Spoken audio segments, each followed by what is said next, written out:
Hello and welcome to the Zodcast, and it's the weekly news, and boy do we have some weekly news for you this week. We have Captain America concept art which confirms certain spoilers. We have Ronda Rousey being asked to play Captain Marvel, but not as you think. And we have Andrew Garfield talking the amazing Spider-Man franchise. So sit back on this rainy bank holiday, strap yourselves in, because we're about to get nuts. You want to get nuts? Let's get nuts! Cost.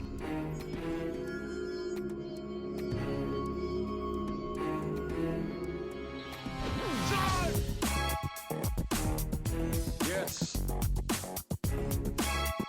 General Zod. Zod.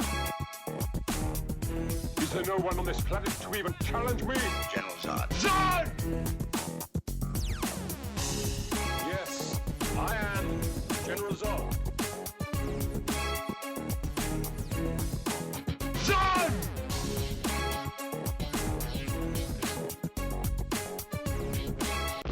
Okay, so the weather's miserable outside. We're all sat indoors today on what should be a joyous bank holiday here in the UK. But instead, not so much. So the news we have for you this week centers around Captain America, Ronda Rousey, and Andrew Garfield. So if you don't want to know any spoilers, I'll be putting up the skip stages as and where you need them. But let's get into it. Captain America Civil War. Wow. Okay, so a couple of days ago, Mr. Sunday Movies himself dropped an exclusive. Someone handed him some concept art for the Civil War film. Now, why is this concept art interesting, you might be asking? Because it reveals the teams. That's right. It's going to let us see how the film will flesh out, how the film will shape up. So let's start on Stark's side. Okay, so from left to right, we have War Machine. No surprise there. We have Black Widow, Iron Man himself, the Black Panther, and the Vision.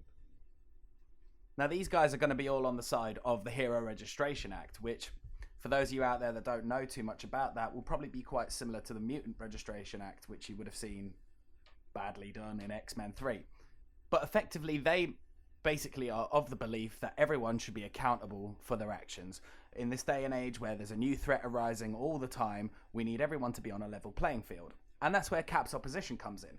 Cap comes in because he's of the belief that your anonymity gives you your right to a life outside of being a hero, and it also allows you to effectively be a hero without risk to what is essentially you on the outside. So on Cap's team, again going from left to right, we have, in a teeny tiny perched on someone's shoulder, we have Ant-Man, who is perched on Hawkeye, and surprisingly next to Hawkeye we have Sharon Carter, who is Peggy Carter's descendant, niece possibly, I think, maybe, don't know, sometimes, bit of it, yeah. And then we have Cap taking center stage. Next to him is the Falcon with the small little robot version of the Redbird, and to no surprise we have the Winter Soldier himself, Bucky. Now, what's interesting about these photos is nowhere are Spider-Man and Scarlet Witch mentioned, which will be quite interesting to see how they fall through. Now, I imagine Scarlet Witch may even fall on the side of Cap, as she was in the New Avengers part of the end of Age of Ultron. As for Spider-Man, I imagine, like the comics, he's going to flip-flop between the two. And there is also no mention of Bruce Banner's Hulk, who is rumoured to be involved in the picture right now.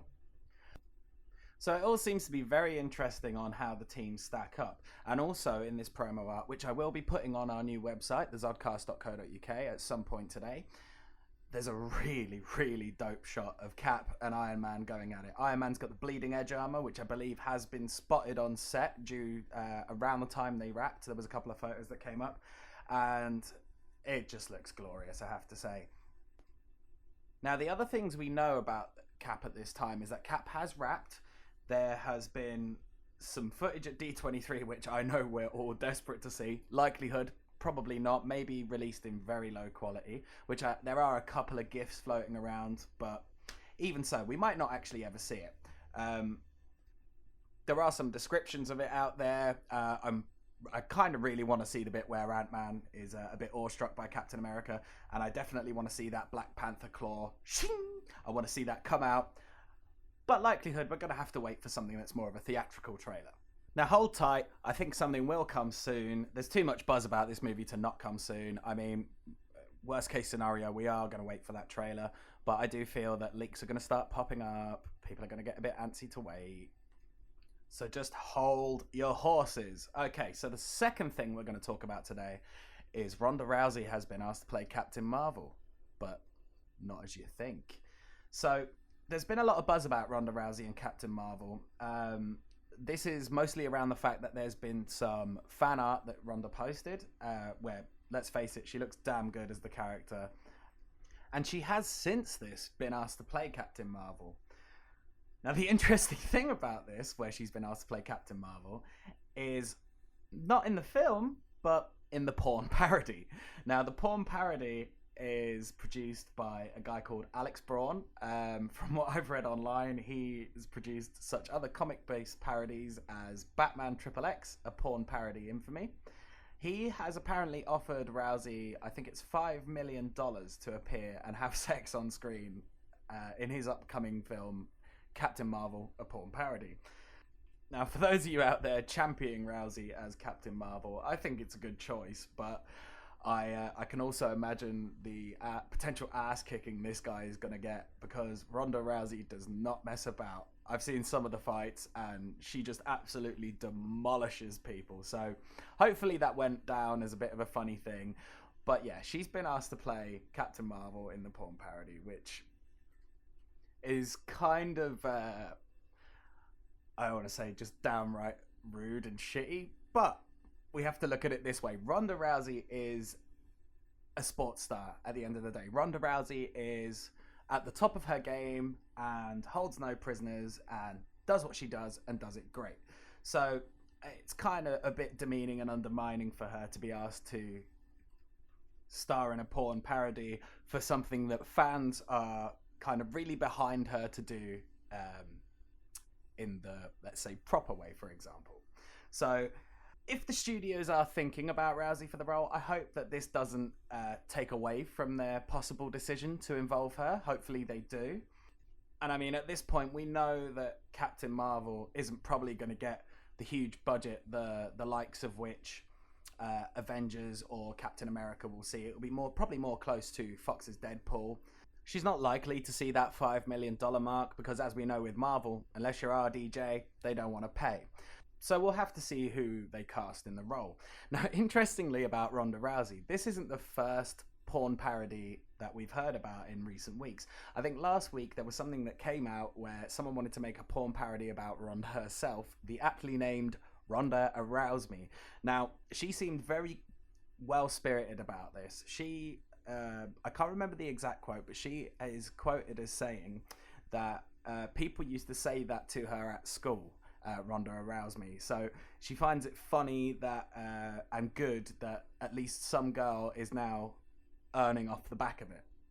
Now, Ronda is taking these requests with what I would call good humor. So, you know what? More power to her, and we'll see where Marvel goes with Captain Marvel.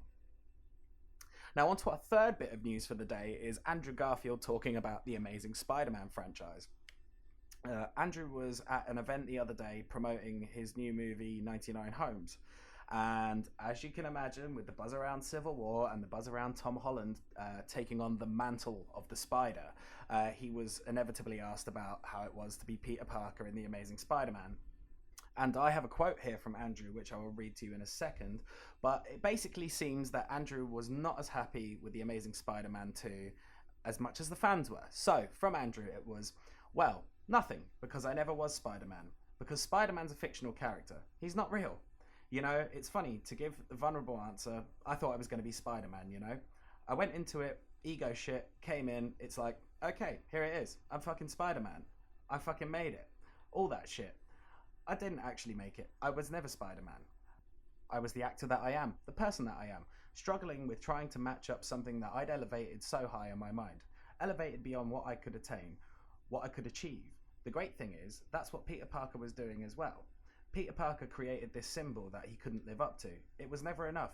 He never felt enough, and I never felt enough. I never felt like I was able to do enough, and I could rescue those films, even though I didn't sleep. And I wanted to. Not to say that I needed to rescue those films, but I couldn't make them as deep and as soulful and as life-giving as I could ever dream. And I'm never going to be able to do that with any film. It's especially difficult in this situation because, well, just because. And it's especially important because that character has always meant so much to me. And you saw that if you saw the Comic-Con thing, which, thank you for reminding me about that. And then the interviewer went on about how Andrew Garfield unmasked himself as Spider-Man and that the studio probably weren't as keen to steal the idea from him. So he went on to say, thank you for sharing that with me, because that's probably the highlight of the whole experience for me, because it felt like just me, vulnerable and terrified, and that I could have really failed.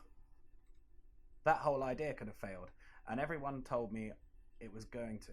Emma Stone told me it was not a good idea. The studio said, what are you fucking thinking? And I was, just let me do one thing, just one thing. And to their credit, they allowed it. And they saw it worked. They trusted me a whole lot more after that, to their credit. So thank you for saying that. That was a gift you just gave me, really. A couple of things I get from this quote. I get that Andrew Garfield wanted to be Spider-Man so much and do it so right, because as a child, probably grew up watching Spider-Man cartoons, reading Spider-Man comics, and he knew what it meant to fans, and that's clear from the Comic-Con stage where he unmasked himself as Spider-Man. The other thing, I think he holds a bit of resentment maybe towards the studio because the films were received so badly and it wasn't everything he'd put it up on a pedestal to be. Now, I think he's handled the situation quite well, because undoubtedly he's going to be asked about Spider-Man constantly until we have Tom Holland unveiled and the mantle is passed to him outside of the actual film. Now, while this may suck for Garfield, we're now presented with a rather interesting point here where we have Marvel Studios and Sony working together on Spider-Man, and they now have the opportunity, because they have something that was rather successful with Raimi's Spider-Man, something not so much with the Garfield Spider-Man. So now they have a real opportunity to give us the Spidey that we really want to see on screen. You know, we want to see this young boy struggling, and I think if they go off of just the simple opinions of fans, the simple opinions of the stars, I don't think they can really do much wrong. And especially involving him in that Captain America universe will be something rather enjoyable to see, because now Spidey has come home. I just hope that they don't blow it out of the water and ruin it, for me, a lot of the ways they did in The Amazing Spider-Man 2. Okay, so Spider-Man news over. Now, those are our three big stories for the day, and the next thing to discuss will be a bit of my own stuff. So, the Zodcast website has officially launched, and I will be putting podcasts up there as regularly as possible. There is currently a 10-minute preview for all you lovely people out there for my podcast on all things Constantine. In that podcast, in the full version, which is coming to you very soon, we will be discussing the show as a whole, how it fell down, how it fell apart. We'll be looking at some of the episodes and some of the Easter eggs, and we'll be discussing some of the more recent news revolving Arrow and the Emmy Award noms that it received. So hopefully you guys will find that enjoyable. Now, all of my podcasts will be currently available on the Zodcast website. Before long, they will be on iTunes. So please like and subscribe. And I'm sure if you don't get annoyed by the sound of my voice in your head, we'll have a few laughs along the way. There'll be a few guests on. In our second podcast, it's a Terminator Genesis review. I know a little bit late on my part, but these things take a while to get going. I'll be going through the film with my very good friend, Matthew Hall, where we basically did a huge binge of the Terminators. And then we went and watched Genesis and just came back and just basically had an enormous session of talking and breaking apart the film. Now, all of this awesome wonder sauce you can find on the zodcast.co.uk. I'll be posting on there regularly, so keep your eyes tuned for the latest news, reviews, games, basically everything we love, all in a lovely little package. So that's been your news for the week. I've been Ian Donaghy. Please like, share, and comment below, and I'll see you again real soon.